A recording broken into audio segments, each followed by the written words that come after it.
Zdravo ljudi.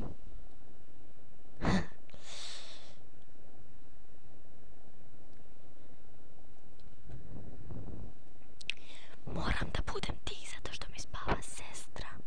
Igramo Agario. To sam vam rekao tek u 5. minutu. To je kao fora. Znači moram da budem tih zato što mi spava sestra.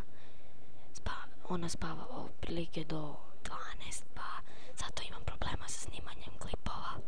Pa sam krenuo ranije danas da bi mogao da snimim 3 klipa, jer obično nikad nemam vremena. I evo ga, sad ćemo još malo imati 500 skor. Znači 500 skor ćemo još malo da imamo.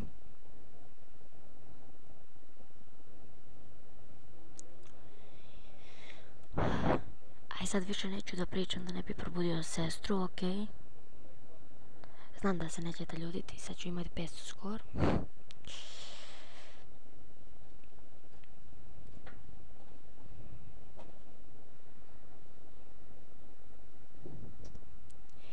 Da, samo još da vam kažem, igrat ću dok ne izgubim prvi put.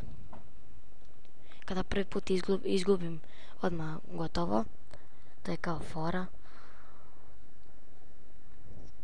Izvukao sam se.